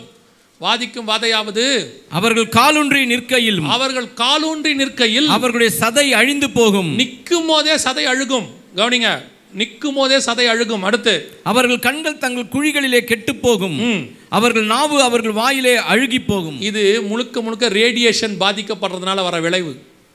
சமீபத்தில் இந்த ரேடியேஷன் டிபார்ட்மெண்ட்டில் ஒர்க் பண்ணுறவரோட கூட பேசிக்கிட்டு இருக்கும்போது அவர் சொன்னார், இது முழுக்க இந்த எக்ஸ்ரே ரேடியேஷன்லாம் இருக்குல்ல, அந்த மாதிரி நியூக்ளியர் ரேடியேஷன் பாதிக்கப்படும் போது சதை அப்படியே அழுகிருமா, எரிஞ்சிருமா. அப்படியே அந்த டிபார்ட்மெண்ட்டில் வேலை செய்கிறவங்களுக்கு தெரியும்னு நினைக்கிறேன். யாராவது இருக்கிறீங்களா அதை பற்றி தெரிஞ்சவங்க? டாக்டராக இருக்காங்களா? Any doctors? சரி, வேணாம், விடுங்க, நேரம் இல்லை. இப்போ நல்லா கவனிச்சுக்கொள்ளுங்க. இது ரேடியேஷன் பாதிக்கப்படும் போது நம்ம சரீரத்தில் ஏற்படக்கூடியதான விளைவு. சகரியாவில் இருக்குது 14:12. கிட்டத்தட்ட 2500 வருஷத்துக்கு முன்னாடி நியூக்ளியர்னால் என்னானே தெரியாத காலம். நிற்கும் போதே சதை அழுகி போகும், கண்கள் குழியிலேயே கெட்டு போகும். எருசலேமுக்கு விரோதமாக யுத்தம் பண்ணுகிறவர்களுக்கு நடக்கிறதுன்னு இருக்குது பைபிளில். அந்த எலும்பை புதைக்கும் போது மார்க் போடுவாங்கன்னு இருக்குது, புதைக்கிற வரைக்கும் மாஸ்க் போட்டுக்குவாங்கன்னு இருக்குது. அடுத்து வரக்கூடிய நியூக்ளியர் வாரை பற்றி ஆண்டவர் தெளிவாக சொல்லி வச்சுருக்கார் பைபிளில். நீங்கள் நினச்சிக்கிட்டு இருக்கிறீங்க யங்ஸ்டர்ஸ், இன்றைக்கி இருக்கிறவங்க ஏதோ பைபிள் பழைய புக்கு, இது ஏதோ ஹிஸ்ட்ரி சொல்லுது, கதையை சொல்லுது, இதில் என்ன இருக்குன்னு. நான் உங்களுக்கு சொல்கிறேன், நீங்கள் கண்டுபிடிச்ச சயின்ஸ்லேருந்து கண்டுபிடிக்க போகிற சயின்ஸ் வரைக்கும் பைபிளில் இருக்குது. It's an updated version. Update பண்ணுற வேர்ஷன் இல்லை, அப்டேட்டட் வேர்ஷன். இன்னும் 100-200 வருஷத்துக்கு தேவையான அத்தனையும் அதுக்குள்ளே இருக்கு. நீங்கள் நினச்சிக்கிட்டீங்க நீங்கள் ஏதோ ஒரு டிகிரியை முடித்த உடனே 2 கொம்பு வந்த மாதிரி. ஆண்டவர் எல்லாத்தையும் எழுதி கொடுத்துருக்கிறாரு. கடைசி வரைக்கும் உன்னை காப்பாற்ற போகிறது சயின்ஸ் இல்லை, பைபிள் தான். சயின்ஸ் உன்னை காப்பாற்றாது, பைபிள் உன்னை காப்பாற்றும். ஆண்டவர் சொன்னபடி நியூக்ளியர் வார் ஸ்டார்ட் ஆகுது. இது ஃபஸ்ட்டு வாதை. ரெண்டாவது அதில் என்ன இருக்குது, பட்டயத்தினாலும், வெளிப்படுத்தல் 6:8 பஞ்சத்தினாலும் இருக்குது. இப்போ நீங்கள் பார்க்குறது உணவு பஞ்சம், இனி வரப்போகிறது எல்லா பஞ்சம். தண்ணி பஞ்சம், உணவு பஞ்சம், காற்று பஞ்சம் எல்லாம் இருக்குது. காற்று பஞ்சம் இருக்குதான்னு கேட்டிங்கன்னா வெளிப்படுத்தின விசேஷம் 7ஆம் அதிகாரம் 1ஆம் வசனத்தில் வாசித்து பாருங்கள். பூமியின் 4 காற்றுகளையும் பிடித்திருக்க கண்டேன். இருக்குதா? இவைகளுக்கு பின்பு பூமியின் 4 திசைகளிலும் 4 தூதர்கள் நின்று பூமியின் மேலாவது, சமுத்திரத்தின் மேலாவது, ஒரு மரத்தின் மேலாவது காற்று அடியாதபடிக்கு பூமியின் 4 காற்றுகளையும் பிடித்திருக்க கண்டேன். காற்றுக்கும் பஞ்சம் வரும். இப்போ டெல்லியில் இருக்குது, சுவாசிக்க முடியாத அளவுக்கு இப்போ என்ன இருக்குது, காற்று இருக்குது. ஆனால் மாசுபட்ட காற்று. இப்போ காற்றே வராது. எப்படிங்க காற்று வராது? 6ஆம் அதிகாரம் 6 முதல் 6ஆம் அதிகாரம் 12 முதல் 18 வசனத்தில் ஓசோன் லேயரில் ஒரு பிரச்சனை வருது. இதெல்லாம் சயின்ஸ், பைபிளில் உள்ள சயின்ஸ். ஓசோன் லேயரில் ஒரு பிரச்சனை வருது. ஆஸ்ட்ராய்டு கிராஸ் ஆகுது. கிராஸ் ஆகும்போது பூமிக்குள்ளே மேலே இருக்கிற வளிமண்டலத்தில் இருக்கிற காற்று எல்லாம் பாதிக்கப்பட போகிறது. நம்முடைய ஆக்சிஜன் சுவாசிக்கிறதுக்கே பிரச்சனை வரப்போகுது. 6ஆம் அதிகாரத்தில் வெளிப்படுத்தின விசேஷத்தில் இருக்குது. ஆண்டவர் சொன்ன ஒவ்வொரு வசனமும் அடுத்த பஞ்சம், தண்ணி பஞ்சம், காற்று பஞ்சம், சாப்பாட்டு பஞ்சம், இதெல்லாம் தாண்டி ஒரு பஞ்சம் இருக்குது. ஆமோஸ் 8:11 வசன பஞ்சம். இப்போ உங்களுக்கு இப்படி உட்காந்து கேட்கறதுக்கு வாய்ப்பு இருக்குது. திருப்பியும் சொல்கிறேன், இது யார் ஆசைப்பட்டாங்க, எதுக்காக நடக்குதுன்னு நீங்கள் நினச்சிக்காதீங்க. கர்த்தர் உங்களுக்கு தெரியப்படுத்த வேண்டும் என்று ஆசைப்படுகிறார்.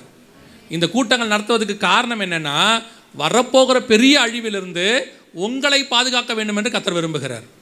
நான் உண்மையிலே சொல்கிறேன், நான் இது உங்களுக்காக கோளார் இந்த மக்களுக்காக சொல்லலை. தொடர்ச்சியாக உங்கள் மத்தியில் ஒரு கூட்டத்தை கர்த்தர் என்ன செஞ்சிட்டே இருக்கிறாரு, நடத்திக்கிட்டே இருக்கிறாரு. இது கர்த்தர் உங்கள் மேலே தம்மோட திட்டத்தை வச்சிருக்கிறாருங்கிறதுக்கான ஒரு ப்ரூஃப் எனக்கு, அந்த ப்ரூஃப் இருக்குது. அந்த ப்ரூஃப் இன்னும் கன்ஃபர்மேஷன் ஆச்சு நேற்று. இந்த கோளாறு மக்கள் மேலே கர்த்தருடைய பெரிய கிருபை ஒன்று போய்கொண்டே இருக்கிறது. கர்த்தருடைய திட்டம் இருக்குது. கர்த்தருக்கு திட்டம் இருந்தால் பத்தாது, நீங்கள் ஆயத்தப்படணும். நீங்கள் ஆயத்தப்படணும். ஆண்டவர் உங்ககிட்ட இவ்வளோ அதிகமாக கொடுக்குறாருனா அதிகமாயும் கேட்பார். ஆண்டவர் அதிகமான காரியங்களை உங்களுக்கு வச்சிருக்கிறாரு. இது 2வது பஞ்சத்தினாலும். 3வது என்ன இருக்குது? சாவினாலும் இருக்குது. 6, 8 வெளிப்படுத்தின விசேஷம் நான் சொல்கிறது. சாவினாலும் அப்படின்னா என்ன அர்த்தம்னு கேட்டிங்கன்னா இயற்கை பேரழிவு, இந்த மாதிரி காரியங்கள். இந்த குறிப்பிட்ட 10 வருஷம் மட்டும் உலகம் உண்டானதுலேருந்து மிக மோசமான பேரழிவுகள் நடந்திருக்குது. இந்த 100-200 வருஷத்தில் இல்லாத அளவுக்கு பூமி அதிர்ச்சி. அதெல்லாம் விட பெரிய ஆச்சரியம் என்னன்னு கேட்டிங்கன்னா, ஐஸ்லாண்டில் எரிமலை வெடிக்குது. தெரியுமா உங்களுக்கு? இது நடக்க வாய்ப்பு இருக்குதா? நமக்கு ஐஸ்லாண்ட்னாலே என்ன நினைப்போம்? இங்கே பாருங்கள், இது ஐஸ்லாண்டு. ஐஸ்லாண்டில் 40 கிலோமீட்டர் எரிஞ்சு போச்சு. 40 கிலோமீட்டர் டோட்டலாக இன்னும் இருக்குது, லைவாக போயிட்டுருக்குது. நீங்கள் போய் லைவ் பார்க்கலாம். அதில் ஐஸ்லாண்டில் வெடிக்குமா? எவ்வளோ பெரிய ஆச்சரியம். 2வது, இந்த வருஷம் ஜனவரியில் உங்கள் எல்லாருக்கும் தெரிஞ்ச ஒரு விஷயந்தான்.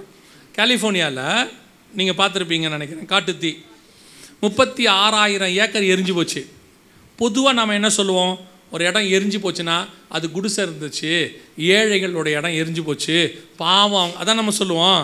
இந்த தடவை எரிஞ்சது அத்தனையும் கோடீஸ்வரன், ஒரு ஏழை கூட கிடையாது.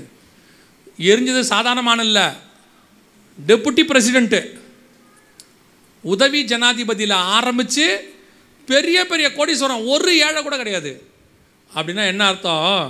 2 பேரின் புஸ்தகம் 3ஆம் அதிகாரம் 9-10 வசனம் சொல்லுது, கர்த்தருடைய நாள் இரவிலே திருடன் வருகிற விதமாய் வரும், வானங்கள் வெந்து அழிந்து பூதங்கள் எரிந்து உருகி போகும். இவங்க எல்லாம் எங்கே? எதனால் தெரியுமா அங்கே போய் கட்டினாங்க? Safest place. அவங்க எங்கே போய் கட்டினாங்க? Safest place. நிறைய பேர் கட்டுவாங்க பே வாட்ச், அப்படியே அந்த கடலுக்கிட்ட போய் கட்டுவாங்க. அப்படியே கடல் காற்றை வாங்கிறதுன்னு, கடல் காற்று மட்டும் வாங்காது, தண்ணியும் வாங்கணும், வரும். அப்படியே உட்காந்து சி வியூ, அப்புறம் ஃபாரஸ்ட் வியூ, பார்க் வியூ வரும். நல்லா தெரிஞ்சுக்கொள்ளுங்க, பாதுகாப்பு என்பது கர்த்தர் கரத்தில் மட்டும்தான் இருக்கிறது. யாராவது எதிர்பார்த்தாங்களா? அன்றைக்கி இந்த கலிஃபோர்னியா ஃபயர் எரிஞ்சிட்டு இருக்கும்போது அந்த ஃபயரோட இன்சார்ஜ் அவர் சொல்கிறார், அந்த பாதுகாப்புக்காரர் சொல்கிறாரு, உலகத்தில் இருக்கிற பெஸ்ட்டு ஃபயரை அணைக்கிற எல்லாம் பயன்படுத்தியாச்சான். உலகத்தில் தி பெஸ்ட்டுன்னு ஃபயர் அணைக்கிறதுக்கு என்னென்ன இருக்குதோ எல்லாம் பயன்படுத்திட்டோம், ஃபயர் இன்க்ரீஸ் ஆகுதுங்கிறார். காற்று அடிச்சுக்கிட்டே இருக்குது, இன்க்ரீஸ் ஆகுது. இப்போவும் சொல்கிறேன், நம்முடைய முழு பாதுகாப்பு அவருடைய உள்ளங்கைக்குள்ளே மட்டும்தான் இருக்க. நீங்கள் எத்தனை அடுக்கு வீடு கட்டினாலும், ஃபயர் எக்ஸிட் வச்சாலும், நீங்கள் எந்த இடத்துல போய் சேஃபஸ்ட்டு பிளேஸில் கட்டினாலும் பாதுகாப்பு இல்லை. இயற்கை பேரழிவு உச்சத்தில் இருக்குது. இப்போ பூமி மிக மோசமான பேரழிவு இருக்குது. அடுத்து அங்கே வசனம் சொல்லுது, 4வது பூமி துஷ்ட மிருகங்களினால் உண்டாகிற மரம். அப்படி தானே இருக்குது, பூமியின் துஷ்ட மிருகங்களினாலும். துஷ்ட மிருகம்னா என்ன? துஷ்ட மிருகத்தினால என்ன மரணம் வரும்? ஒரு நேரடியாகவே இருக்குது, மிருகங்கள் வந்து நம்மளை பாதிக்கப்படுத்தும், அதெல்லாம் கூட இருக்குதுன்னு வச்சுக்கோங்களேன். ஆனால் இன்னொரு புரிந்து கொள்ளுதலுக்காக நான் உங்களுக்கு சொல்கிறேன். இப்போ வைரஸ் இருக்குல்ல, நீங்கள் யூஸ் பண்ணுற இப்போ வர வைரஸ்லாம் இருக்குல்ல, எல்லா வைரஸுக்கும் பின்னாடி பாருங்கள், பைபிள் எதை துஷ்டம் இருக்குன்னு சொல்லுதோ அது பேர் சொல்லுவாங்க. இப்போ எபோலா வந்துச்சு இல்லை, அதுக்கு காரணம் என்ன? வவ்வால், பேட். பைபிள் படி பேட் வந்து துஷ்டம் இருக்கும். மிடில் ஈஸ்டில் வந்து இப்போது ஒரு ஃபீவர் வந்திருக்கு, அதுக்கு பேர் கேமல் ஃபீவர். கேமல் பைபிள் படி துஷ்டம் இருக்கும். நம்ம ஊரில் பன்றி காய்ச்சல், ஸ்வைன் ஃப்ளூ, பன்றி என்பது பைபிள் படி துஷ்டம் இருக்கும். எய்ட்ஸு, சிம்பன்சி, குரங்கு, குரங்கு பைபிள் படி துஷ்டம் இருக்கும். அது மட்டும் இல்லை, இப்போது கொரோனா வந்துச்சுல்ல, அது கூட எங்கேருந்து வந்துச்சுன்னு கேட்டிங்கன்னா ஊகான் மாநிலத்தில் இருக்கிற மார்க்கெட்டில் இருக்கிற மிருகத்துலேருந்து வந்துச்சுன்னு தான் சொல்கிறாங்க. எல்லாத்துக்கும் பின்னாடி என்ன தான் பேர் இருக்குது? ஒரு பெரிய வைரஸ், மிருகம் தான் இருக்குது. சரி, அது ஒரு பக்கம் இருக்கட்டும். இப்போ ஆஸ்திரேலியாவிலேருந்து 300க்கும் மேற்பட்ட வைரஸ் காணாமல் போயிடுச்சு. இந்த 300க்கும் மேற்பட்ட வைரஸ் அத்தனையுமே மிருகத்தின் வைரஸ். கடுமையான, அதாவது ஆக்ரோஷமான நாயோட வைரஸ்லாம் காணாமல் போயிடுச்சு. அதை என்ன சொல்கிறாங்க, அந்த வைரஸை மட்டும் பயாலஜிக்கலாக மாற்றிட்டாங்க. இப்போ கொரோனா மாதிரி வைரஸாக மாற்றிட்டாங்க அப்படின்னு சொன்னால் பூமியில் 15% மக்களை சாவடிச்சிடலாமா, 15%. இப்போ நியூக்ளியர் வார் இருக்குல்ல, இப்போ நம்ம சொன்னோம்ல, இந்த வார் குறைஞ்சபட்சம் 500 கோடி பேரை சாகடிக்கும்னு ஜோ பைடன் சொல்கிறார். இப்போது இதோட பஞ்சம், இதோட கொள்ளை நோய், இத்தனையும் சேர்த்து மிகப்பெரிய மரணம் பூமியில் ஏற்படும். எவ்வளோ பேருக்கு வரும்னா, அந்த துஷ்ட மிருகங்களுக்கு அடுத்து தொடர்ந்து வாசிங்க. பட்டயத்தினாலும் பஞ்சத்தினாலும் சாவினாலும் பூமியின் துஷ்ட மிருகங்களினாலும் பூமியின் கார்பங்கில் உள்ளவர்களை கொலை செய்யும்படியான அதிகாரம் அவர்களுக்கு கொடுக்கப்பட்டது. பூமியில் உள்ளது எவ்வளோ பேர்? இன்னைக்கு அளவுக்கு 200 கோடி பேர். இன்னைக்கு அளவுக்கு 200 கோடி பேர். ஆனால் அவங்க சொல்கிறாங்க 500 கோடி பேர். யார் சொல்கிறது? ஜோ பைடன் சொல்கிறார் 500 கோடி பேர் செத்து போவாங்க அப்படின்னு சொல்கிறாரு. இன்றைக்கி கொரோனாவில் ஆரம்பிக்கும் போது சில லட்சங்கள் செத்து போச்சுன்னு சொல்கிறாங்க. இப்போ பேப்பரில் வந்திருக்கு, அரசால் அறிவிக்கப்பட்டதை விட 8 மடங்கு அதிக உயிரிழப்பு. ஆய்வு அதிர்ச்சி தகவல். எதில்? கொரோனாவில், இந்தியாவில் மட்டும் 8 மடங்கு. அப்படின்னா என்ன அர்த்தம்? 10 லட்சம் பேர்னு சொல்லியிருந்தாங்கன்னா 80 லட்சம் பேர்னு அர்த்தம். 1 கோடி பேர்னு சொல்லியிருந்தாங்கன்னா 8 கோடி பேர்னு அர்த்தம். இங்கே இது இப்போ வந்தது 21 ஜூலை 2024. நாங்கள் கொரோனா வந்தபோதே சொன்னோம் உலகளாவிய அக்கௌண்ட்டு இன்னும் வரல. பைபிள் சொல்லுது 200 கோடி பேர். இப்போ யோசித்து பாருங்கள், 300 வைரஸ் காணும். பயாலஜிக்கல் வெப்பன் ஆகும். பயாலஜிக்கல் வெப்பன் வருமானு கேட்குறீங்களா? வேணா அந்த வசனத்தை வாசிச்சுக்கோங்க, அண்டர்லைன் பண்ணி வச்சுக்கோங்க. அடுத்து அதான் நடக்க போகுது. 9ஆம் அதிகாரம் 4ஆம் வசனம், வெளிப்படுத்தின விசேஷம் வாசிங்க பார்ப்போம்.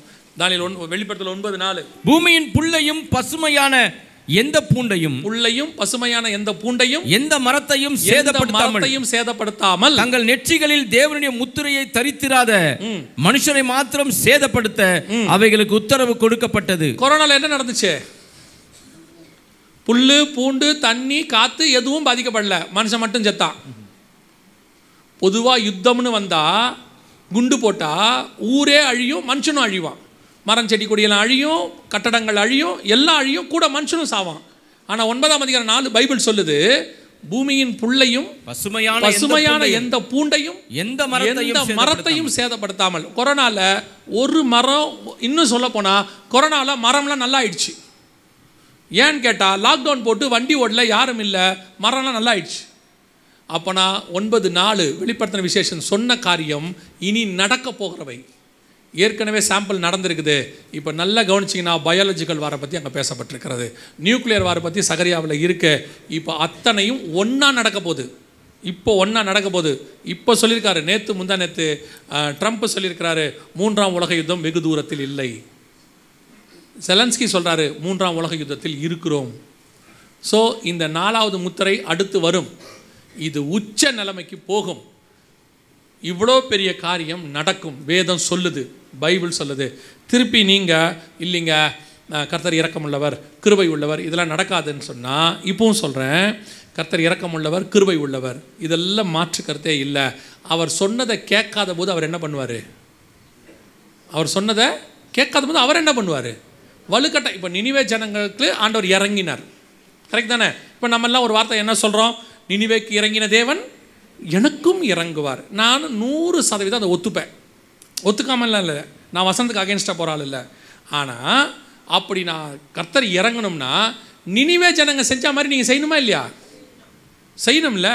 நினிவே ஜனங்க இரவும் பகலும் 40 நாள் புசியாமலும் குடியாமலும் ராஜாலிருந்து ஒரு மிருகம் வரைக்கும் தண்ணி குடிக்கலையாமா. எங்கே முடியும் உங்களால்?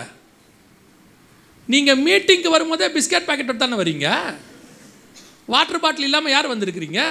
சரி, இந்த மீட்டிங் விட்டுருங்க. உபாச ஜபான்னு கூப்பிட்டா எத்தனை பேர் வருவீங்க? இப்போ கோலாறு முழுக்க ஆண்டவர் சொல்கிறாரு, ஒரு பெரிய பேரழிவு, இந்த யுத்தம் வருது, நாள் நடக்க போது, 200 கோடி பேர் சாவறாங்க, அதில் எத்தனை லட்சம் கோளாறு இருக்குன்னு தெரியாது, நாம் எல்லோரும் சேர்ந்து ஒருமித்து ஜெபம் பண்ண போகிறோம். எத்தனை பேர் வருவீங்க? ஐயோ வேலை இருக்குது, முடியாது, பிள்ளைய ஸ்கூலுக்கு அனுப்பணும், நீட் எக்ஸாம் இருக்குது, டெஸ்ட் இருக்குது, ஐயோ இன்றைக்கி பாக்கியலட்சுமி கல்யாணம், எனக்கு என்னன்னு பார்த்துடணும். புரியுதா? எங்கே வருவிய? ஆனால் நினிவேக்கு இறங்கின மாதிரி உங்களுக்கு இறங்கணும். எப்படி இறங்குவார்? கோச்சிக்காதியா யாரும். ஒரு 50 ஊழியக்காரனை கேட்டால் ஒன்றா வந்து உட்கார மாட்டாங்க. எப்படி நடக்கும்? எப்படி வரும்? இப்போ இந்த கூட்டம் இருக்குது, இது பில்லி பாஸ்டர் நடத்துகிறாரு. இப்போ கூப்பிட்டா எத்தனை பேர் இதுக்கு வைராகியமாக வராமல் இருந்திருப்பாங்கன்னு நினைக்கிறீங்க? பில்லி நடத்துகிறப்ப நம்ம ஏன் போகணும்? இந்த வைராகியம் இருக்கிற ஆளை வச்சுக்கிட்டு எப்படி நீங்கள் நினிவேக்கு இறங்கின மாதிரி இறங்குவீங்க? இப்போ எங்களுக்காக மீட்டிங் நடத்துகிறோம். இப்போ என்ன அவர் இஷ்டத்துக்காக நடத்துகிறாரு, அவர் வருமானத்துக்காக நடத்துகிறாரு. என்னை வச்சு நடத்துறதுல அவருக்கு நஷ்டம். என்னெல்லாம் வச்சுக்கிறது ரொம்ப கஷ்டம். அதுவும் 3 நாள் என்னை வச்சு சாப்பாடு போகிறதுங்கிறது எங்களுக்கு ரொம்ப கஷ்டம். எங்கள் வீட்லேயே முடியாது. அதனால தான் 3 நாள் கழிச்சு என்னை அனுப்பிச்சி விட்ருவாங்க வெளியே, நீ போயிட்டு வந்துடுன்னு சொல்லிட்டு. இருக்கிறதுலே ரொம்ப கஷ்டம். அவர் லாபத்துக்காக நடத்துகிறாரு. ஆனால் இங்கே இவ்வளவே ஒரு மனம் இல்லை. எப்படி ஆண்டவர் இறங்குவார் சொல்லுங்கள்? அதனால் நல்லா தெரிஞ்சுக்கொள்ளுங்க, இவைகள் எல்லாம் சம்பவிக்க வேண்டியது. இதெல்லாம் நடக்கும். இவைகளுக்கு நடுவில் கர்த்தர் உங்களையும் என்னையும் பறந்து காக்கிற பட்சியை போல கர்த்தர் பாதுகாக்க போகிறார். இதில் அரசாங்கம் ஒன்றும் பண்ண முடியாது, மனுஷன் ஒன்றும் பண்ண முடியாது, மருத்துவம் ஒன்றும் பண்ண முடியாது, எதுவுமே ஒன்றுமே செய்ய முடியாது. கொரோனாலே நீங்கள் பார்த்து முடிச்சிருப்பீங்க. அதை கொரோனாவே உங்களுக்கு அதை காட்டி கொடுத்து தானே ஒரு குறிப்பிட்ட காலகட்டம் வரைக்கும் யாராலையுமே ஒன்றுமே செய்ய முடியல. ஏன்னா அவங்க அது வரைக்கும் கொரோனான்னு ஒன்று பார்த்ததே, அப்படி ஒரு வியாதியை பார்த்ததில்லை. ஆனால் இந்த தடவை நியூக்ளியர், இது வரைக்கும் நியூக்ளியர் வார யாருமே என்ன செஞ்சதில்லை, பார்த்ததே இல்லை. எப்படி இருக்குன்னே தெரியாது. ஹிரோஷிமா நாகசாக்கியில் போட்டதை விட 20,000 மடங்கு சக்தி வாய்ந்தது, 20,000 டைம்ஸ் அட்டாமிக்கை விட அது நியூக்ளியர். இப்போ எப்படி இருக்குன்னு யோசிச்சு பாருங்க. இதோட இயற்கை பேரழிவு, பூமி அதிர்ச்சி, வெள்ளம், இதோட கூட பயாலஜிக்கல் வார், இதை சேர்த்து பஞ்சம், சாப்பாடு கிடைக்காது, எதுவும் கிடைக்காது, ஒன்றா சேர்ந்து 4 நடக்குமா. ஸோ கவர்மெண்ட்டும் ஒன்றும் செய்ய முடியாது, அவங்களுக்கு தெரியாது. இப்போ தான் ஃபஸ்ட்டு ஃபேஸ் பண்ண போகிறாங்க. அவங்களால முடிஞ்சதான் செய்வாங்க. ஆனால் உங்களுக்கும் எனக்கும் ஹெவன்லி கவர்மெண்ட் பாதுகாப்பாக இருக்கும். நடக்குமா? நடக்கும். இவைகள் நடக்கும். எகிப்திலே பாதுகாத்த தேவன் மோசையை பார்த்து சொன்னார், இதை எழுதி வையினார். ஏன் எழுதி வைக்க சொன்னார் தெரியுமா? உன் சந்ததி கேட்கணும்னு சொன்னார். ஏன் சந்ததி கேட்கணும் தெரியுமா? அவரை பற்றி தெரிஞ்சுக்கிறதுக்காக மட்டும் இல்லை, இதே மாதிரி ஒரு சம்பவம் பின்னாடி நடக்கும்போது அன்னைக்கு பாதுகாத்த அந்த தேவன் இன்னைக்கும் பாதுகாக்க வல்லமை உள்ளவராக இருக்கிறார்ன்றதுக்கு தான் கர்த்தர் எழுதி வைக்க சொன்னார். அதை எழுதி வச்சுட்டாரு. இனி நடக்க போகுது, ஆண்டவர் வரப்போகிறார். அல்லேலூயா. இனி காலம் கண்டிப்பாக செல்லாது. அப்போ இதுக்கு நடுவில் தான் ஆண்டவர் சொல்கிறாரு, வருகையும் வரப்போகிறது. அவர் சொன்ன இந்த காரியங்கள்லாம் நடக்குமானால், ஏன்னா மத்திய 24:3 நம்முடைய வருகைக்கான அடையாளம் என்னன்னு தான் கேட்டாங்க. வருகைக்கான அடையாளங்களை அவர் சொல்லும் போது தான் இதெல்லாம் வரிசையாக சொல்கிறார். கொள்ளை நோய்கள், பஞ்சங்கள், பூமி எதிர்ச்சிகள் எல்லாம் சொல்கிறாரு. இதை சொல்லும் போது தான் அவர் எதுவும் சொல்கிறாரு, உங்கள் மீட்பு சமீபமாக இருப்பதால் நிமிர்ந்து பார்த்து தலைகளை உயர்த்துங்கள்ங்கிறார். அப்போ இதுக்கு நடுவில் கர்த்தருடைய வருகையும் வரப்போகுது. அப்படி இவ்வளோ சம்பவம் நடக்கிறதுக்கு, இவ்வளோ காரியங்கள் நடக்கும்போது வருகை வருமானால், இதுக்கு நடுவில் வருகையில் போகிறதுக்கு நான் என்ன செய்யணும்? இதெல்லாம் இன்ஃபர்மேஷன். இவெல்லாம் நான் கேட்டது என்னது? இன்ஃபர்மேஷன். வரப்போதுங்கிறதுக்கான இன்ஃபர்மேஷன். ஆனால் இதிலேருந்து தப்பிக்கிறதுக்கான வழி தான் இப்போ சொல்ல போகிறோம். Very important. முதலாவதாக இயேசு கிறிஸ்துவின் ரத்தத்தினாலே பாவ மன்னிப்பின் நிச்சயத்தை பெற்றிருக்க வேண்டும்.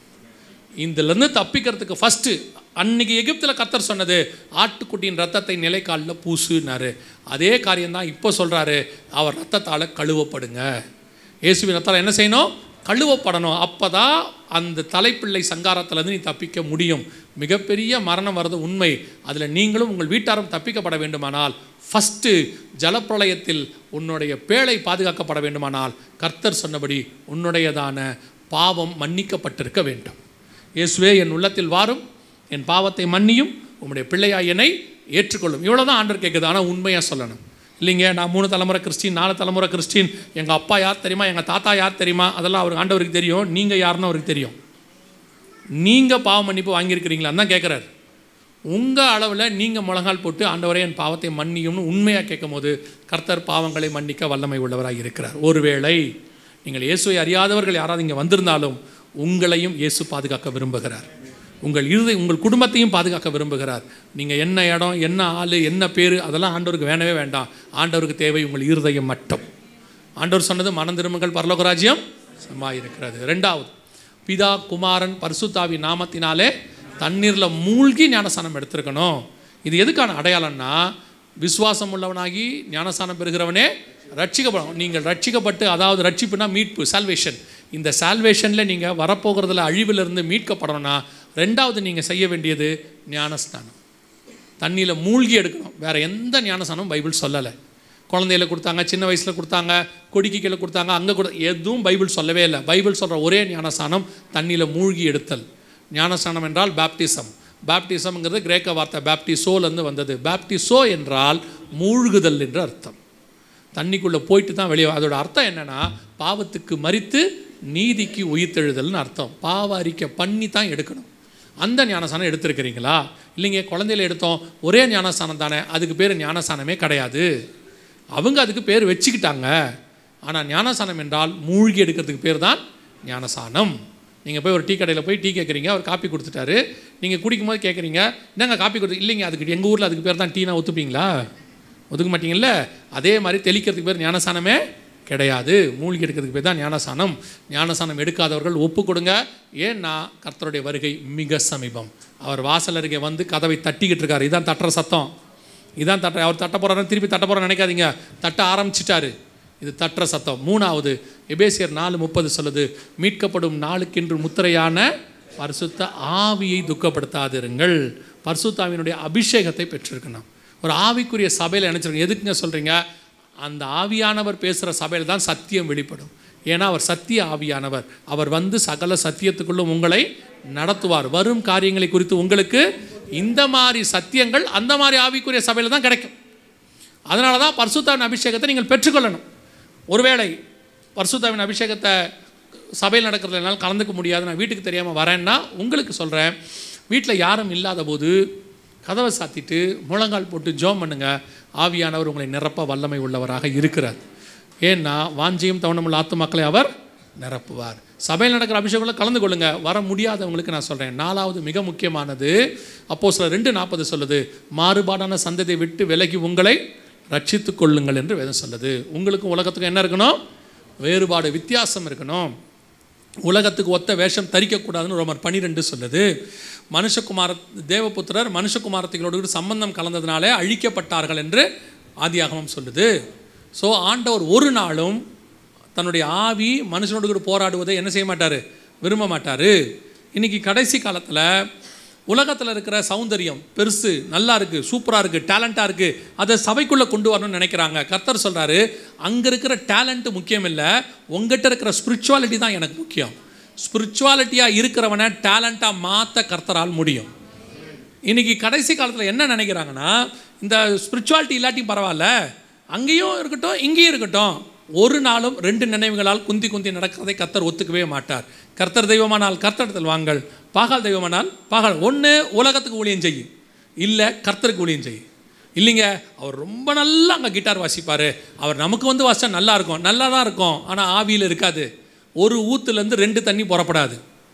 உங்கள்கிட்ட வாசிக்கிறவன் நல்ல ஆவிக்குரியவனாக இருக்கட்டும், ஆனால் கொஞ்சம் மட்டமாக வாசிக்கட்டும், தப்பே கிடையாது. அவனை நீ டேலண்ட்டாக மாற்று, அவனை கர்த்தருக்குன்னு மாற்று. நீ டேலண்ட் உள்ளவனை கூட்டிகிட்டு வந்து உன் பேர் வாங்கணும்னு நினைக்காத. டேலண்ட் இல்லாதவனை டேலண்ட்டாக மாற்றி கர்த்தருடைய பேர் விளங்கணும்னு நினை. அதுதான் ஸ்பிரிச்சுவாலிட்டி. இன்றைக்கி கடைசி காலத்தில் என்ன பிரச்சனையாக இருக்குது? உலகம் சௌந்தரியம், உலகம் அது நல்லா தான் இருக்கும், அங்கே சூப்பராக தான் இருக்கும். ஆனால் எந்த அளவுக்கு நீ உலகத்துக்கு போகணுன்னு ஆண்டவர் சொல்லி வச்சுருக்கிறாரு. போயிட்டு வந்துடணும். நீ மீன் பிடிக்கிறவன் மனுஷனை பிடிக்கிறவன் மாற்றணும். கடலுக்கு போய் மீனை பிடிச்சி திருப்பி கரைக்கு வந்துடணும். அங்கேயே நீ போய் தண்ணியில் மூழ்கிடக்கூடாது. இன்றைக்கி ஒரு குரூப் இருக்குது, டெக்னாலஜி அது இது, அப்புறம் மியூசிக்கு, அதுக்கப்புறம் வந்துட்டு அந்த காரியம் இந்த காரியம்னு அங்கே போயிடுறான். போனது மட்டும் இல்லாமல் சாலமோன் போய் கூட்டு வந்த மாதிரி அங்கே இருக்கிறத கூட்டு இங்கே வந்துடுறான். இங்கே வந்து அதை தலை விரித்து போட்டு ஆடுது, டங்கு டங்குன்னு குதிக்குது. நாங்கள் சொல்லும் போது கஷ்டமாக இருந்துச்சு. ஏன் இவர் இதெல்லாம் பேசுகிறாரு? ஏன் வாலிபர்களுக்கே எங்கள் மேலே அவ்வளோ கோபம்? ஒருத்தன் போகிற போக்கை பற்றியே தெரியும் அவன் தப்பாக போகிறான்னு. ஆவியில் உணரணும். ஆடுறது பாடுறது குதிக்கும் போது தாவீது ஆடினதுக்கும் இன்னைக்கு உள்ளவன் ஆடுறவருக்கும் டிஃப்ரென்ஸ் இருக்குது. நாங்கள் ஆடக்கூடாதுன்னு சொல்லலை, தாவீது ஆடுற மாதிரி ஆடுங்க. ஆவியில் நிறைஞ்சு 7வது ஸ்டேஜ் பைத்தியம் முடிச்ச மாதிரி ஆடினா அது கர்த்தருக்கு முன்பாக அவன் ஆடினது. இன்றைக்கி கொண்டாந்து ஸ்டெப்ஸ் போட்டு டான்ஸ் போட்டு உன் மாம்சம் ஆடுறது நல்லா தெரியுது. நாங்கள் சொல்லும் போது கஷ்டமாக இருந்துச்சு. அவனை ஃபாலோ பண்ணவெல்லாம் இன்றைக்கி என்ன ஆனா பாரு, அவன் என்ன ஆவானா தான் இவனும் ஆவான். நீ கர்த்தருக்குள்ளே போகணும்னா கர்த்தரை ஃபாலோ பண்ணு, மனுஷனை ஒரு நாளும் ஃபாலோ பண்ணாத, என்னையும் ஃபாலோ பண்ணாத, எவனையும் ஃபாலோ பண்ணாத. விடாத ஒரே ஒரு தேவன் தான் இருக்கிறார், கர்த்தர் இருக்கிறார், அவரை மட்டும் ஃபாலோ பண்ணு. அவரை மாதிரி வரணும், இவரை மாதிரி வரணும், அந்த மாதிரி ஆகணும், யாரை மாதிரி நீ ஆக வேண்டாம். குமாரனின் சாயலுக்கு ஒப்பாய் இருக்கும்படி கர்த்தர் உன்னை அழைத்திருக்கிறார். ரோமர் 8:29 அதை தான் சொல்லுது. தயவு செய்து வாலிபர்களுக்கு சொல்கிறேன், இசைக்கு பின்னாடி ஓடுற, அந்த டான்ஸுக்கு பின்னாடி ஓடுற, ஒரு நூதனமான காரியங்களுக்கு பின்னாடி ஓடுற, தயவு செஞ்சு ஓடாத, வசனத்துக்கு பின்னாடி ஓடு. வசனம் மட்டும்தான் உன்னை ஏமாற்றவே ஏமாத்தாது. இயேசு மட்டும்தான் உன்னை ஏமாற்ற மாட்டார். அப்போ இதெல்லாம் தேவையில்லையா? இதெல்லாம் ஆண்டவர் கூட கொடுப்பார், ஆண்டவர் உன்னை பயன்படுத்துவார். முதலாவது தேவனுடைய ராஜ்யத்தின் நீதியும் தேடுங்கள், பின்பு இவை யாவும் உங்களுக்கு கூட கொடுக்கப்படும். இன்றைக்கி அப்படியே வேர்ல்டுக்கு பின்னாடி போய் இன்றைக்கி நிறைய பேருடைய காம்படிஷன் என்னன்னா, வேர்ல்டில் இருக்கிற ஒரு ஆளை ரோல் மாடல் மாதிரி வச்சுக்கிறாங்க. அவரை மாதிரி வரணும், இவரை மாதிரி வரணும். நீ யாரை மாதிரியும் வராத, இயேசு மாதிரி வா. ஏன் தெரியுமா? உலகத்தில் இருக்கிற அத்தனை பேரும் ஏதோ ஒரு இடத்துல விழுந்தவன். விழாத ஒரு தேவன் இருக்கிறார் என்றால் ஆண்டவராக இயேசு கிறிஸ்து ஒருத்தர் மட்டும்தான். நீ உன்னை அதை ஃபிக்ஸ் பண்ணாத. வர்ஷிப் கூட சொல்கிறேன், அவங்கள மாதிரி அமெரிக்காவில் பண்ணுற மாதிரி ஆஸ்திரேலியாவில் பண்ணுற மாதிரி வேண்டாம், ஹெவனில் பண்ணுற மாதிரி ஃபிக்ஸ் பண்ணு. ஆண்டவரே எனக்கு பரலோகத்தின் ஆராதனையை சொல்லிக் கொடுங்கன்னு கேளு. அதுதான் சாரல் ரோஜா பாட்டு வாங்கிட்டு வந்தாங்க. அவங்க யாரை மாதிரி பாட்டு எழுத கேட்கல, வேதநாயகன் சாஸ்திரி மாதிரி கொடுங்க, சந்தியாக மாதிரி கொடுங்கன்னு கேட்கல, ஆண்டவரை நீங்கள் கொடுங்கன்னு கேட்டாங்க. அதனால தான் அந்த பாட்டை நீ இன்னைய வரைக்கும் பாடிக்கிட்டு இருக்கிற. ஆனால் சினிமாவை போய் பார்த்து பகிரங்கமாக சொல்கிறாங்க, நான் அந்த மியூசிக் கொண்டு வரேன், இந்த மியூசிக் கொண்டு வரேன், ஸ்பானிஷ் மியூசிக் கொண்டு வரேன், மெக்சிகோ மியூசிக் கொண்டு வரேன். எவன் மியூசிக்கே வேணாயா உனக்கு? கர்த்தர் சொல்கிறத போடு, கர்த்தர் பாடுறபடி பாடு, கர்த்தர் சொல்கிறத பேசு, கர்த்தர் சொல்கிறபடி சபை நடத்து, கர்த்தர் சொல்கிறபடி சுவிசேஷம் சொல்லு. உன்னை கர்த்தர் எடுத்து பயன்படுத்துவார். You are unique one. You are not the Xerox or photocopy. You don't want to be a photocopy. இன்னைக்கு ஃபோட்டோ காப்பியாக மாற விரும்புகிறாங்க எல்லாரும். அந்த மாதிரி ஆகணும், இந்த மாதிரி யாரை மாதிரி ஆகாத, கர்த்தர் மாதிரி யாரு? அதுதான் வேறுபாடு உள்ள வாழ்க்கை. ஒரு மோசே தான், ஒரு யோசுவா தான், நீயும் ஒரு ஆள் தான். உன்னை மாதிரி இன்னொருத்தன் உருவாகணும்னு நினைக்காத, உன்னை விட நல்லா வரணும்னு நினை. கர்த்தரை மாதிரி மாறணும், அதான் முக்கியம். 5வது, சுவிசேஷம் அறிவித்தல் உங்கள் மேல் விழுந்த கடமை. நீ பரலோகத்துக்கு போகும்போது இந்த பூமியிலேருந்து எதையும் கொண்டு போக போகிறதில்ல. நீங்கள் வெறும் ஆத்துமாக்களை மட்டும்தான் கொண்டு போவீர்கள். நீங்கள் வச்சிருக்கிற நகை, நட்டு, போல்ட்டு, ஸ்க்ரூ டிரைவரு, ஸ்பேனரு, சொத்து, பத்திரம், பட்டம், பதவி, நான் டாக்டரு, இன்ஜினியரு, ஐஏஎஸ், ஐபிஎஸ், நான் யார் தெரியுமா, எங்கள் அப்பா யார் தெரியுமா, எங்கள் தாத்தா யார் தெரியுமா, எது வேணாலும் வச்சுக்கோங்க, ஒரு மண்ணாங்கட்டியும் மேலே வராது, எதுவும் வராது. நீங்கள் சம்பாதிக்கிற ஆத்மா மட்டும் பரலோகத்துக்கு வந்து சேரும். அதுதான் சொத்து. எவ்வளோக்கு எவ்வளோ சம்பாதிக்கணுமோ ஆத்மா சம்பாதிக்கணும். வெளிநாட்டுக்கு போகிறவங்க என்ன பண்ணுவாங்க தெரியுமா? பொதுவாக வெளிநாட்டுக்கு போகிறவங்க, செட்டிலாக போகிறவங்க என்ன பண்ணுவாங்கன்னா, இங்கே இருக்கிறதெல்லாம் விற்றுருவாங்க. விற்றுட்டு என்ன பண்ணுவாங்க, எந்த நாட்டுக்கு போகிறாங்களோ அந்த நாட்டு கரன்சிக்கு மாற்றிடுவாங்க. எல்லாத்தையும் அந்த நாட்டுடைய கரன்சிக்கு மாற்றிடுவாங்க. அதே தான் உங்களுக்கும் சொல்கிறேன். நீங்கள் போகிற நாட்டுடைய கரன்சி ஒன்று இருக்குது, அங்கே செல்லுபடியாக போகிறது ஒன்றே ஒன்று இருக்குது இங்கேருந்து. அது எதுவுமே இல்லை, ஆத்துமாக்கள் மட்டும். எவ்வளோக்கு எவ்வளவு உன்னை ஆத்துமாக்களை ஆதாயம் பண்ணுறவனா மாறுறியோ அவ்வளோக்குள்ள உங்கள் சொத்து ஆத்துமாக்களாக அங்கே மாறி வந்திருக்கும். அல்லேலூயா. 6வது, இயேசு வருவார் என்பதை ஒவ்வொரு நாளும் விசுவாசிக்கணும். ஏதோ ஒரு நாள் வருஷத்துக்கு ஒரு மீட்டிங் வைக்கிறாங்க, ஒரு 3 நாள் அப்படி இப்படின்னு அறக்க பறக்க இருக்குது, அதுக்கப்புறம் ஒரு வாரத்துக்கு அறக்க பறக்க இருக்கும், அப்புறம் அப்படியே இல்லை. அடுத்த சில வருஷங்கள் மிக மோசமான வருஷங்கள். நீங்கள் அத்தனை பேரும் சுவிசேஷகர்களாக மாறணும். இப்போ வசனம் சொல்லுது, முடிவு பரியந்தம் நிலை நிற்கிறவனே. இந்த காரியங்கள் எல்லாம், இந்த 6 காரியங்களையும் நீங்கள் முடிவு பரியந்தம் நிற்கும் போது கர்த்தர் வரும்போது அவருடைய வருகையில் பிரவேசிப்பது எளிது. அல்லேலூயா.